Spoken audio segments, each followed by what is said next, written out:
किसी को पीस मिले हम तो राधा के प्रेम के फूल के इसलिए राधा चले নোট ভিড় হে রাধা বসে রয়েছে লজ্জা পাচ্ছে লজ্জা পাচ্ছে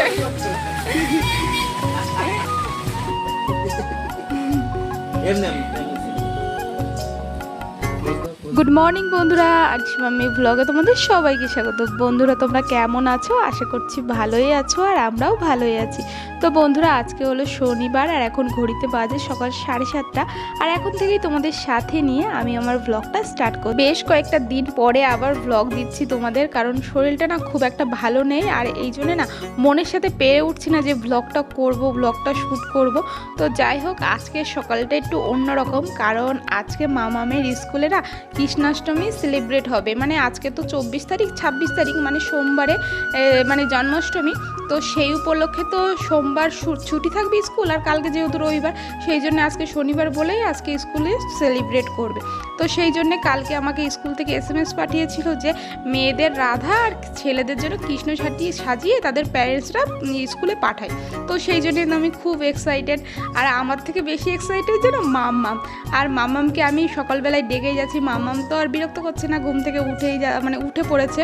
একটুখানি ঘুমের ঝোল কাটতে যা দেরি, মামা এসে দুষ্টুমি করছি, আর মাম্মামকে বলছি মাম্মাম আমার রাধা কইরে, আমার রাধা কইরে। আর মাম্মাম বলছে কি ওই ওয়ার্ড্রোবের মধ্যে হাত দিয়ে দেখাচ্ছিল, ওই ওয়ার্ড্রোবের মধ্যে রাধা, মানে ওই ওয়ার্ড্রোবের মধ্যে ওর রাধার কস্টিউম রাখতে দেখেছে, তো সেই জন্যই ওরকম বলছে। কিন্তু জানো তো মামামের স্কুল থেকে কালকে যখন SMS পাঠিয়েছিল যে এরকম সাজিয়ে পাঠাতে হবে, আমার হঠাৎ করে না 1 সেকেন্ডের জন্য এত খুশি লাগছিল, আর তার পরক্ষণেই না এতটা খারাপ লাগছিল যে মাম্মামকে কিভাবে আমি রাধা সাজিয়ে পাঠাবো। আমার হাতের কাছে তো কিচ্ছুই নেই, আর একদিনের মধ্যে কি করে আমি ম্যানেজ করব সব কিছু জুয়েলারি, আর এইখানে আমার তো কিছুই নেই। বাড়ি থাকলে কত কিছু জোগাড় হয়ে যায়, আর এইখানে হায়দ্রাবাদে তো আমি কিছু নিয়েও আসিনি সেরকম, আর আমি তো বাইরের জুয়েলারি পরিও না যে মামামকে সেইটা দিয়ে সাজিয়ে দেবো।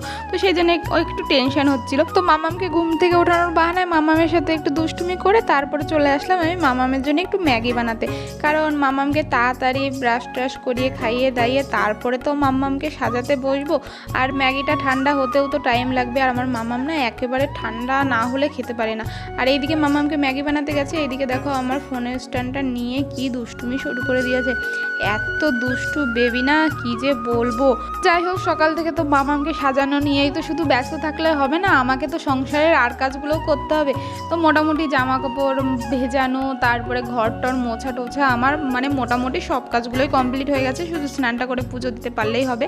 তো মামামকে রেডি করে স্কুলে পাঠিয়ে দেবো, তারপরে আমি সব কিছু করব। তো যাই হোক, এইদিকে দেখো মামামকে মানে খাইয়ে দাইয়ে ফ্রেশ ট্রেশ করিয়ে এইদিকে দেখো আমি সব কিছু মামামের জিনিসপত্রগুলো বের করে নিয়েছিলাম। আর বলছিলাম না যে মানে মামামি স্কুল থেকে যখন মেসেজ পাঠিয়েছিল তখন একটু টেনশন করছিলাম যে কি দিয়ে সাজাবো, কস্টিউম কোথায় পাবো, এইটা কোথায় পাবো। তারপরে না হঠাৎ করে মনের মধ্যে খেয়াল হলো মামামের যে এই লেহেঙ্গাটা রয়েছে, এই লেহেঙ্গাটা কত মামামের যখন 1 বছর 1.5 বছর হবে তখন যখন বাড়ি গিয়েছিলাম, তো বাবা আমাদের নিয়ে সেই মায়াপুরে গেছিলো, তো সেইখান থেকে মামামের জন্য এই গাউনটা কিনে দেওয়া হয়েছিল। তো কপাল ভালো সেই গাউনটা এখানেই আছে, বাড়িতে রেখে আসিনি। তো সেই জন্যই মামামকে এইটা দিয়েই সাজিয়ে পাঠিয়ে দিতে পারবো। তো প্রথমে দেখো মামামের এই যে লেহেঙ্গাটা সুন্দর করে পরিয়ে দিলাম। তো তারপরে এইদিকে মামাম তো ছোট মানুষ, সেই জন্য মামামকে আর বেশি কিছু দিয়ে সাজাবো না, শুধু মামামের এই যে মুখের মামামের যেই বেবি ক্রিমটা, তো সেই বেবি ক্রিমটা দিয়ে দিলাম। ফাউন্ডেশন দেবো না, ওইসব উল্টোপাল্টা কিছু, ছোট বাচ্চা তো সেই, কিন্তু একটু ফেস পাউডার তো একটু দিতেই হবে, তো একটু ফেস পাউডার দিয়ে দিলাম। তো তারপরে না একটু আইলাইনার পরিয়ে দিচ্ছিলাম। কি হয়েছে জানো তো, মানে মামামকে প্রথম চোখটায় যেই আইলাইনার পরেছি না, কি সুন্দর পড়ছিল। আমি ভাবলাম আমার মামাম তো বড় মানুষদের থেকেও ভালো, অনেক বড়রা আছে না মানে চোখে দিতে গেলেই চোখ পিটপিট করে, আর আমার এইটুকু বাচ্চা চোখে দিতে গিয়েও পিটপিট করছে না, কিন্তু যেই সেকেন্ড চোখটায় দিতে গেছি সেই চোখ পিটপিট শুরু করে দিয়েছে। আর আমার যে দেওয়া হয়ে গেছে সঙ্গে সঙ্গে না চোখ খুলে রেখেছে, দেখো কি অবস্থা হয়েছে, পুরো ঘেটে গেছে, হয়তো তোমরা টের পাচ্ছ না, পুরোটাও মানে উপরে পুরো মানে লেপটে গেছে। তো তারপরে মুছে টুছে ঠিকঠাক করে আবার দিয়ে দিলাম। তো তারপরে এখন একটুখানি কলকা বানিয়ে দেবো, আর কলকা বানানোর জন্য তো আমার কাছে কিছু নেই।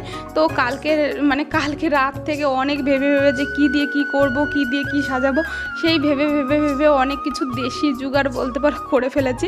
ওই যে আমার যে সিঁদুর আছে, লিকুইড সিঁদুর, তো সেই সিঁদুরগুলো দিয়ে লাল লাল করে টিপ পরিয়েছি। আর একটা আমার কাছে সাদা নেল পালিশ ছিল, তো সেই নেল পালিশটা দিয়ে পাই দিয়ে মানে সাদা ফোঁটা দিয়েছি, একদম রাধার মতো কলকাটা করে দিয়েছি। তারপরে একটু নেল পালিশও পরিয়ে দিলাম, লিপস্টিক পরিয়ে দিলাম।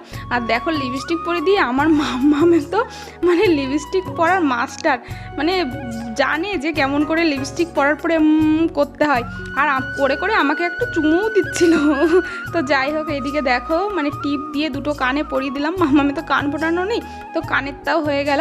তো যাই হোক না, আমি কি ভেবেছিলাম জানো তো, আমি ভাবলাম যে জুয়েলারি তো মানে আমি তো বাইরের কেনা জুয়েলারি পরি না, আর সেই জন্যে কিনিও না, আর বিদেশের বাড়ি কি কিনবো, তো সেই জন্যে না কিছু ছিল না। আমি ভেবেছিলাম কি সুনিতা তো আছে, সুনিতার কাছ থেকে নিয়ে একদিনের ব্যাপার, শুধু আবার টাকা খরচা করে কিনবো কেন।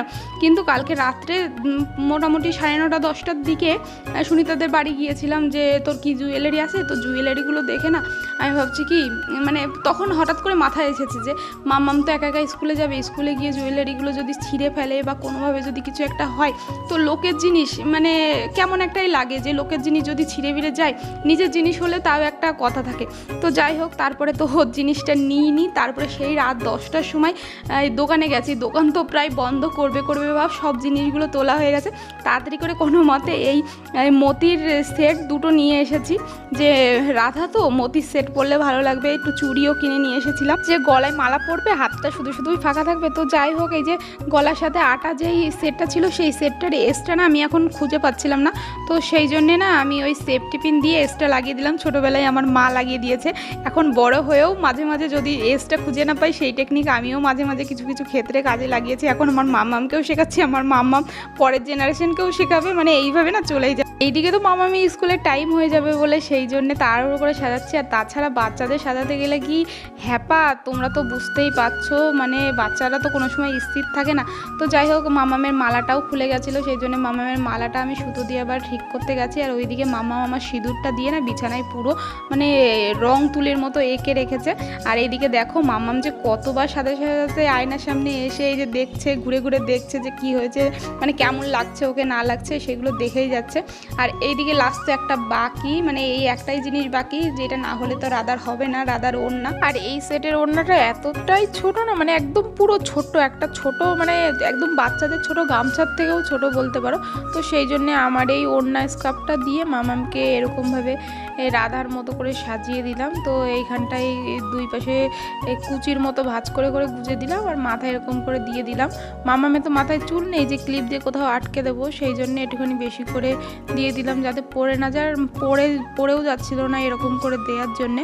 তো কালকের থেকে আমি ভেবেই যাচ্ছি কেমন করে কি করব না করব। তো কালকে একবার মামামকে জামা ওড়না পরিয়ে দেখেছিলাম বলেই মামামকে আজকে সুন্দর করে সাজাতে পেরেছি। আর এই দেখো মামাম আর আমি একটুখানি নাচ করে নিচ্ছি, মামাম তো খুবই খুশি হয়ে গেছে। মামায়ের তো সাজাগোজা কমপ্লিট হয়েই গেছে, কিন্তু লাস্টে একটা জিনিস মনে পড়লো, যেটা আমি ভেবে রেখেছিলাম যে মামামের ঠোঁটের পাশে একটা তিল করে দেবো, কারণ ঠোঁটের পাশে তিল না আমার খুব ভাল লাগে। কিন্তু না লাস্টে সেই তিলটা রাখতে পারিনি, মামাম পুরো লেপটে ফেলেছিল, পরে আমি মুছে দিয়েছিলাম। আর দেখো আয়নার সামনে গিয়ে দেখেই যাচ্ছে কতবার যে কেমন লাগছে, কেমন দেখা যাচ্ছে। চলো চলো চলো চলো, मेरे राधा को कैसा लग रहा?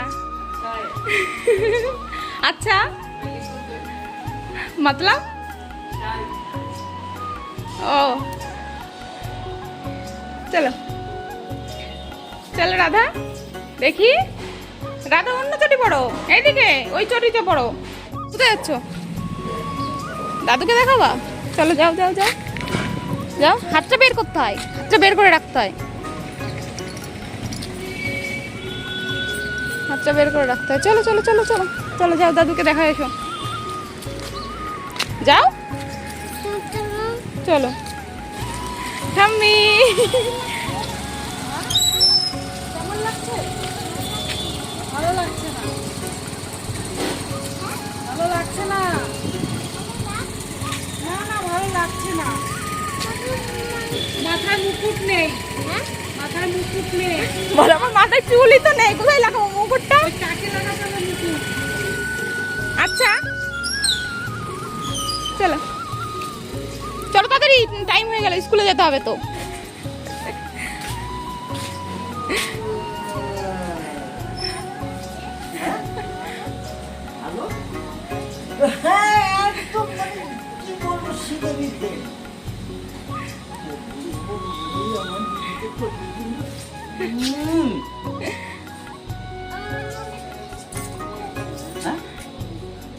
ওকে একটু স্কুলে দিয়ে আসো না, তাই বলছে।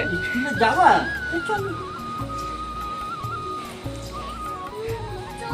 তুমি গাড়িতে করে যাবা তো, গাড়িতে করে যাও। দেখেন আমার দিদি কিরকম সেজেছে, দেখেন। আমাকে স্কুলে দিয়ে আসো না, তাই বলছে। দিয়ে আসো। দাঁড়া না, আমার দিদিকে দিয়ে একটু ফটো তুলছো না। গলা জড়ায় না, একটা পাপ্পি দে, একটা পাপ্পি দে, না, দাদুর একটা পাপ্পি দে। দিদি করছি না দাদিনি।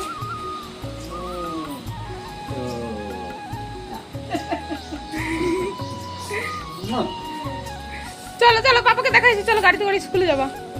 চলো, টাইম হয়ে গেল। এই যে কে, দেখো তো। চলো চলো চলো, ভিতরে চলো, ভিতরে চলো, চলো। এই দেখো, এই যে কে। চলো চলো চলো, ভিতরে চলো, আমি নিয়ে যাচ্ছি তো। চলো, রাধাকে স্কুলে দিয়ে আসো। ऑटो में जाएगा, राजा ना। লজ্জা পাচ্ছে, লজ্জা পাচ্ছে।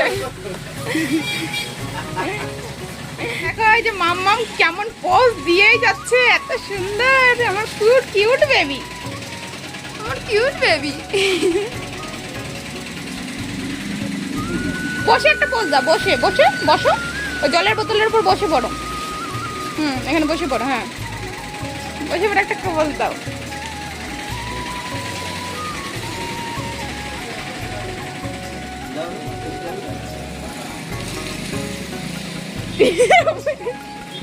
হচ্ছে না পোস্টটা, এরকম না, এরকম না,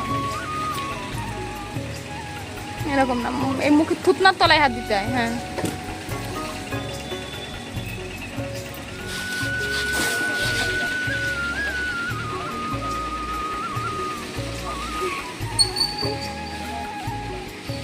মানে মনে হচ্ছে কি কৃষ্ণর বিরহে রাধা বসে রয়েছে।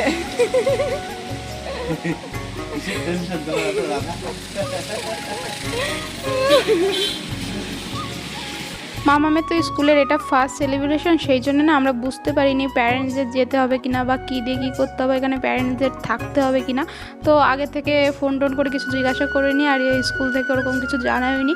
তো বর আমাকে দোকানে গিয়ে বলছিল যদি স্কুলে আবার থাকতে হয় তাহলে তুমি রেডি হয়ে এসো। কী অবস্থা বলো তো, কালকে পুচপুচ করে মাথায় তেল নিয়েছি যে মানে পরের দিন শ্যাম্পু করব, তো এখন শ্যাম্পু ট্যাম্পু না করে আর টাইমও নেই। মামামকে রেডি করতে করতে 9টা বেজে গেছিলো, আর মামামকে মানে এইদিকে ওইদিকে একে থাকে দেখাতে দেখাতে 9টা 15-র বেশি বেজে গেছে। এখন যদি আমার স্নান টান করতে হয় তাহলে হলো অনেক দেরি হয়ে যাবে। আর আমি তো রেডি হয়ে চলে আসলাম, মানে একটা জামা টামা পরে মোটামুটি একটু চুল টুল আসতে চলে আসলাম। আর এদিকে এসে দেখি কি দোকানে মামামের একটার পর একটা ফটো তুলেই যাচ্ছে, ওর বাবা যেমন তুলছে ওর কাকারা তো তুলেই যাচ্ছে। আর এদিকে দেখলে পাপা তার পরীকে আদরের চোটে কোলে নিয়ে গাড়িতে ওঠালো, আর আমি যেই ভয়টা পাচ্ছিলাম সেই ভয়টাই হলো। এত কষ্ট করে এতক্ষণ ধরে সাজিয়ে লাস্টে যদি স্কুলে পৌঁছানোর আগেই মাম্মাম বলে এইটা খুলে ফেলবো ওইটা খুলে ফেলবো, মাথার ওড়নাটা রাখতেই চাইছিল না, তাও তো কোনো মতে ঠিকঠাক করে বুঝিয়ে টুঝিয়ে দেখো এই যে ওড়নাটা রেখে মানে ঠিকঠাক করে দিলাম। আর এখন যাব মাম্মামের স্কুলে, আর স্কুলে গিয়ে যে মানে এতটা অপ্রস্তুতের মধ্যে পড়তে হবে জানো না। মানে স্কুলে গিয়ে দেখি যে কিছু লোক মানে রাধাকৃষ্ণ সেজে এসেছে, কিছু বাচ্চারা, আর কেউ সেজে আসেনি। তো যাই হোক, এখানে প্যারেন্টসদের অ্যালাউ ছিল না, মানে প্যারেন্টসদের দরকার ছিল না, প্যারেন্টসরা না থাকলেও হতো। আর আর ওইখানে গিয়েই মানে আমার বর আমাকে বাইরের থেকে দিয়েই চলে এসেছিলো।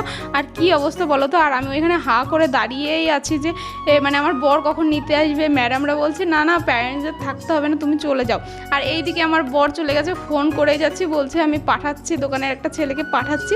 তো তারপরে তো আমাকে নিয়ে আসলো, অনেকক্ষণ স্কুলে ওয়েট করতে হয়েছিল।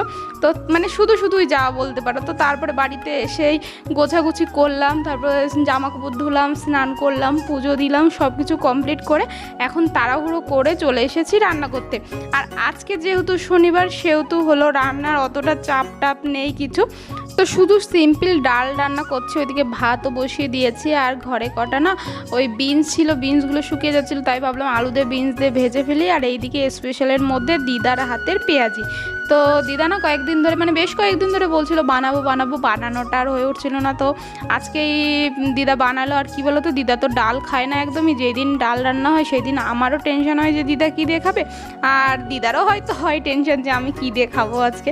তো যাই হোক, সেই জন্যে দিদাই যে আজকে বললো যে ঘরে বেসন তো রয়েছে, তাহলে কটা পেঁয়াজি বানাই। এদিকে প্রথম খোলা পেঁয়াজি ভাজা তো হয়ে গেছে, সেই জন্য দিদা আমাকে একটুখানি খেয়ে বলছিল যে লবণে হয়েছে নাকি। তো আমি খেয়ে দেখছিলাম, আর দিদা পাশ থেকে বলে যাচ্ছিলো এই বল লবণে হয়েছে কিনা। আরে খেয়ে তো দেখবো তারপরে তো বলবো লবণে হয়েছে কিনা। তো যাই হোক, আমি খেয়েছিলাম, তো লবণে ঠিকঠাক ছিল। তো তারপরে আমি দিদাকে একটুখানি খেয়ে দেখতে বলেছিলাম যে তুমি বানিয়েছো, তুমি একটুখানি খেয়ে দেখো। তো যাই হোক, দিদা তো খেলো না। দিদা বললো আমার মুখের মধ্যে পান রয়েছে, আমি এখন খাবো না। আমার মাম্মি, আমার রাধা, আমার রাধার কি হয়েছে দেখো দেখো সবাই একটু কি করেছে আমার রাধা রানীটা। হ্যাঁ দেখো, কান্না করেছো নাকি তুমি? তাহলে চোখটা এরকম লেপটে গেল কেন কি করে? হ্যাঁ চোখের এই আইলাইনার দিয়েছিলাম, একটু লেপটে গেল কি করে? কান্না করছিলে কেন? হ্যাঁ আমি কেন আসিনি? আমি কোথায় আসবো? আমি তো চলে এসেছি বাড়ি, ওই কাকা নিতে গেছে তোমাকে। দেখি একটু রাধা রানী আবার সাজাই দিই, তারপর দাদুকে ফোন করবো, ঠিক আছে? তারপর দাদু দেখবে, তারপরে খুলে দেবো, ঠিক আছে? দেখো এই যে বড় রাধা জামা কাপড় খুলে হাগিস পরে এখন ছোট্ট বেবি রাধা হয়ে গেছে, তাই না? এই বেবি রাধা, এই বেবি রাধা। হাবুরহাটে বেড়াও, হাবুরহাটে বেড়াও বেবি রাধা। হাঁটতে পারো? হাঁটা শিখেছো কেবল? ও হাঁটতে পারো না? থাক, হাঁটতে পারো কেবল, হাঁটা শিখেছো, ঠিক আছে? এই রান্না বান্না কমপ্লিট করে তারপরে এই যে মামামকে স্নান টান করিয়ে মামামকে খেতে দিয়েছি। তো যাই হোক বন্ধুরা, আজকের ব্লগটা এইখানেই শেষ করছি। আশা করছি আজকের ব্লগটাও তোমাদের ভালো লাগবে, আর তোমাদের সাথে দেখা হবে আমার নেক্সট ব্লগে। বাই বাই বন্ধুরা, ভালো থেকো, সুস্থ থেকো, সাবধানে থেকো।